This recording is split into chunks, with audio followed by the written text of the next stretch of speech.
What's up guys, Gold Ribbons here. Today we're in far north Queensland in Cairns. We're about to jump on one of the boats, head over to Fitzroy Island. There's a couple of beaches, a couple of walk tracks, a whole bunch of things. Anyway, let's get into it. This is our boat, the Sun Lovers Reef cruise to Fitzroy Island. Alright, so we were waiting for the wrong boat. Turns out we're on this one. Could have been left behind, that wouldn't have been good. Alright, we're leaving Cairns, heading for the island.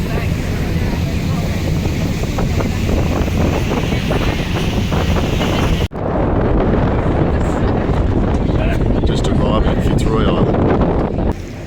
We're just docking straight in. Yeah. As soon as you come off the jetty, you're straight at the entrance of the resort. Fitzroy Island Resort. Alright guys, so I've just arrived on Fitzroy Island. I didn't get a whole lot of filming done on the boat because it was that rocky and like windy and loud. But yeah, I've just walked down the jetty, getting off the boat, and I've already seen like 2 sea turtles, heaps of fish. This place is going to be stunning. There's the boat leaving in the background. Anyway, let's get straight into the exploring.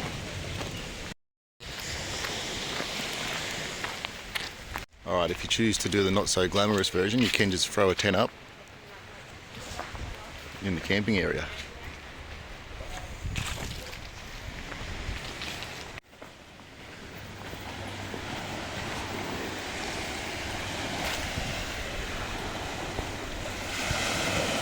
The water is crystal clear, like glass. You can literally see the fish, the sea turtles.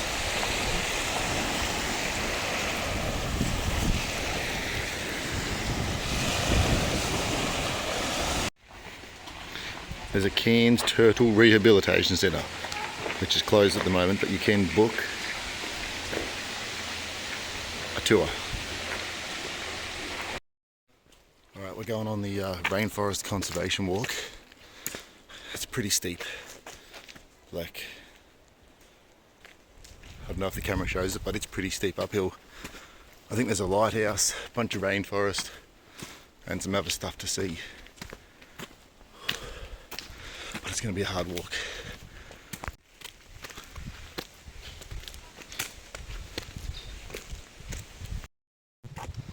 Alright, we're pretty high up from sea level now.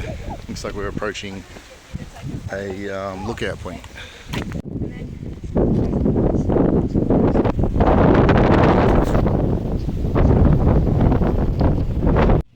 Way off in the distance we can see the lighthouse, but we've got to walk up and around along the top to get there, I think. Alright, we've reached the summit at the lighthouse, but it's really windy, so when I walk around the corner here it's going to get pretty loud, but the view is stunning.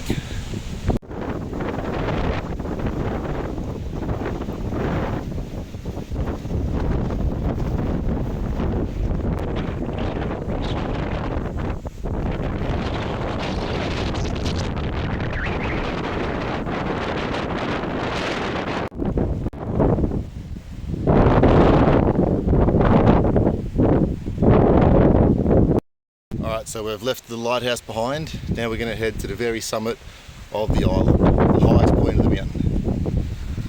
700 metre hike.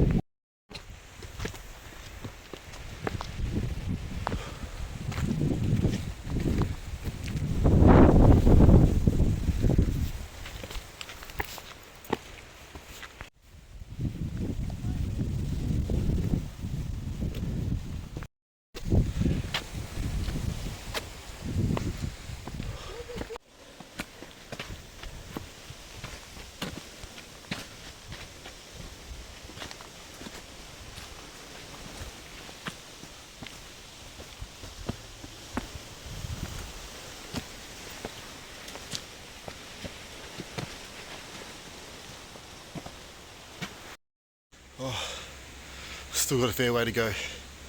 I am on the brink of exhaustion. I am dripping in sweat and we are pretty high up now. Alright, keep going, gotta make it. We've made it. It's windy, and the breeze is so cool and refreshing. Oh, it's really windy.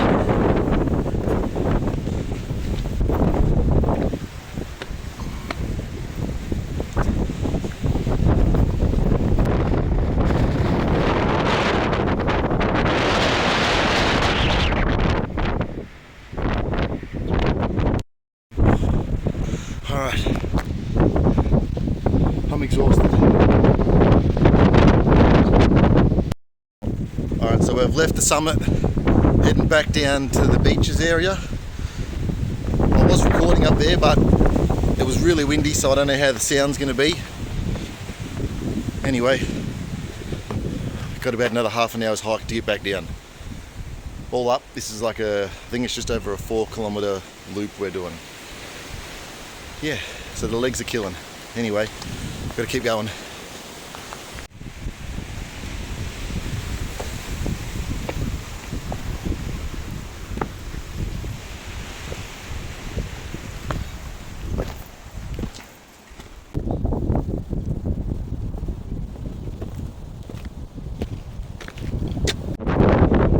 Way down there is where we docked in. So we've got a whole lot of range walking to do.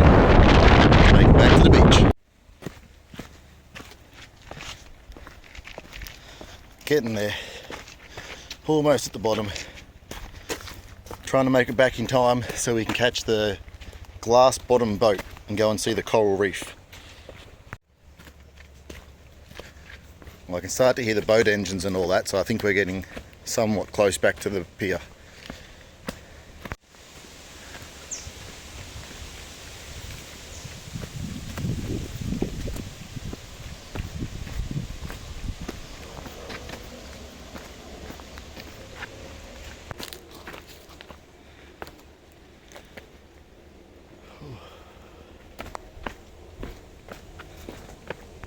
Picked up a little hitchhiker on the travels. Let him go there.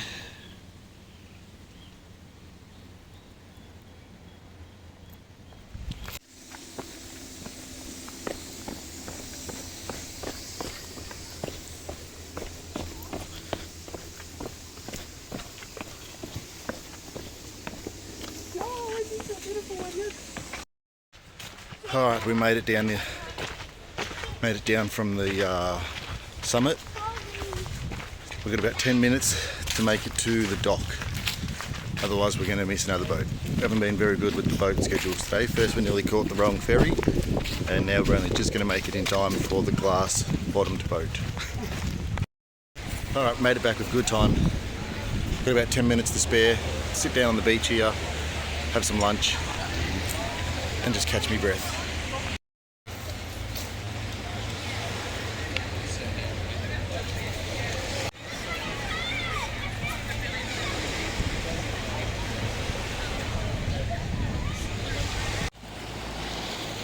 The waters here are literally just like glass.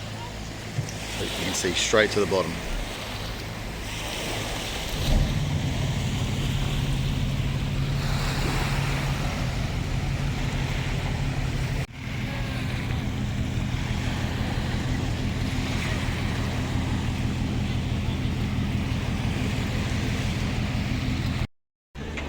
Alright, so we're about to get on the glass bottom boat and go and see the coral.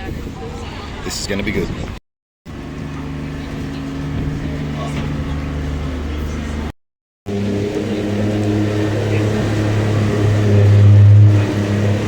So, way back when, in the Ice Age, around 18,000 years ago, all of this was actually dry land, all the way out to about 100 kilometres that way, which is the continental shelf, where all of this drops off into the Pacific Ocean proper.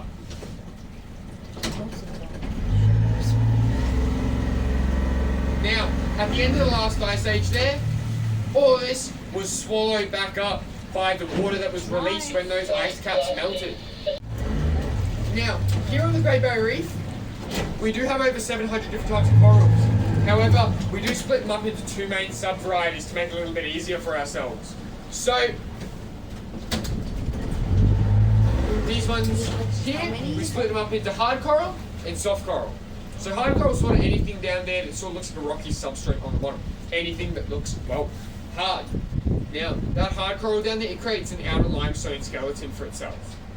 Now, these soft corals down here, they're actually a little bit different. They sway around with the current. So they're still attached to the bottom, but you'll see them moving, swaying, waving almost. So if you wave at them, they tend to wave back.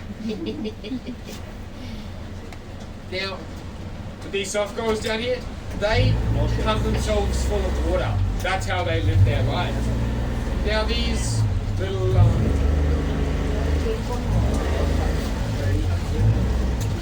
now with this here, these corals, they're all still made up of the same base element, which is a tiny little microscopic animal.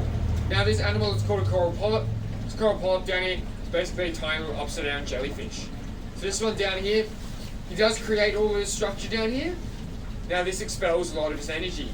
So how he gets that energy back is from an algae which lives in his system. Now that algae is called zooxanthellae. What that zooxanthellae does is it photosynthesizes just as plants do on land. When it photosynthesizes, it gives that energy to that coral. Now this process of photosynthesis here is also what gives the coral its colors.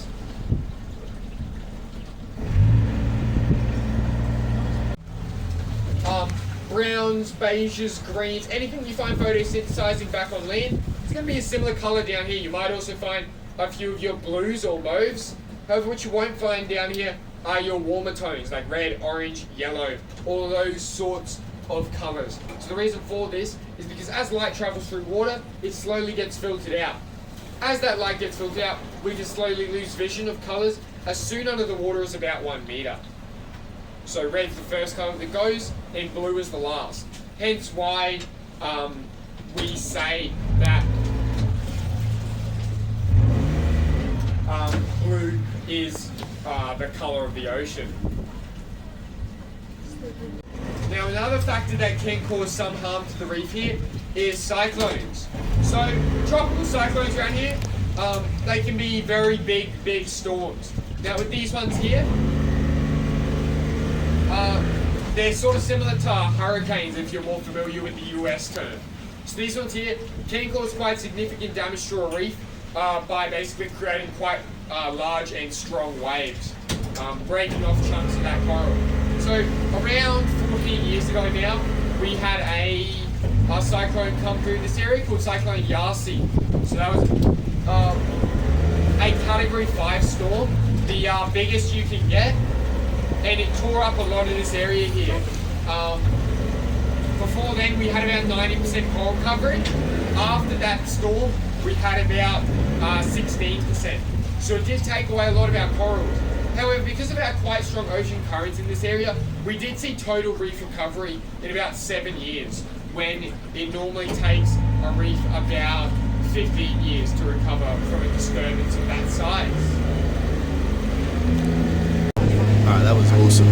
Got to see some of the coral, some fish. Now we're heading back to the jetty. Alright guys, so we just got off the glass bottom boat tour. That was awesome. Heaps of coral, fish, bits of everything to look at. Now we're going to head round, get a drink from the Foxy's Cafe and Bar and Grill, and then we're going to head into the, I think it's called the Mystical Garden Walk or the Magical Garden Walk. I'm not sure. I'll check the name before we head in. Alright, so we've got a cold drink. Now we're heading through, it's called the Secret Garden. Alright, so the Secret Garden Walk. It's a bit of a rainforest jungle look. More walking.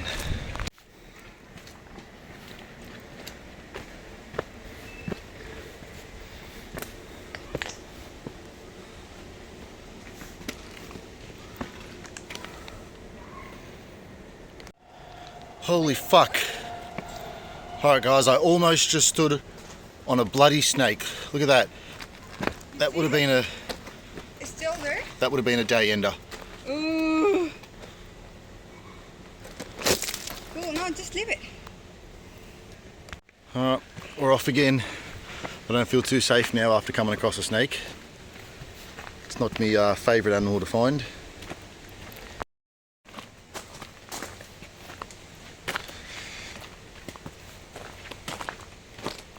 I'll be on the lookout now, definitely. this secret garden walk is a one-way path. So when we get to the top, we have a look around at the end, then we've got to turn around and come back the same way we come, which means I've got to go back past where the snake's hiding beneath the rock. Yeah, this side of the island's more rainforest and wetlands. The other side was a lot more drier and that, more like the Australian bush. But it's cool that it's both on one island. You've got beach, bush and rainforest. Alright, we've made it to the end of the path. So it's just a path through the rainforest, and the destination is basically this.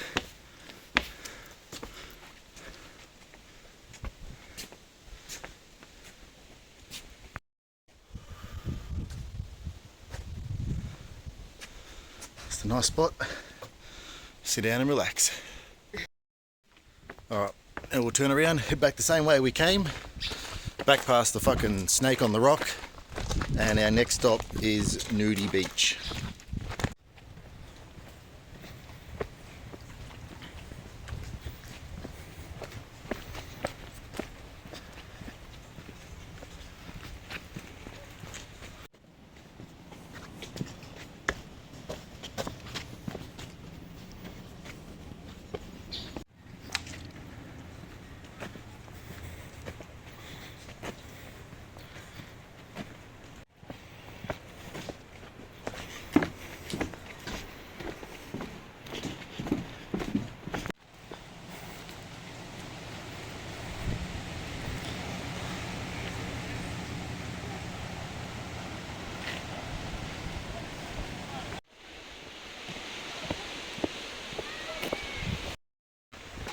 Alright guys, we're about to approach the last stop on our trip today, Nudie Beach.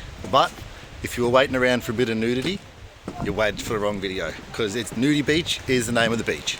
It ain't a nudist beach, perverts, but still voted one of the nicest beaches in Queensland, so check it out.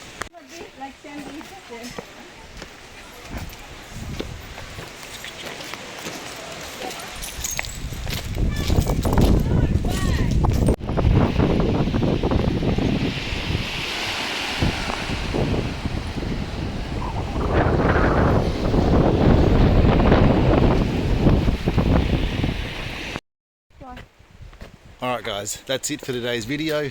We've seen the lighthouse, we went to the summit, we took the glass bottom boat out, we've seen the first beach, we come to Nudie's Beach, we've seen everything guys. Thanks for watching, see you in the next video. Alright guys, if you like seeing these travelling videos, make sure you like, subscribe and comment so I can keep making new ones and putting them up for yous.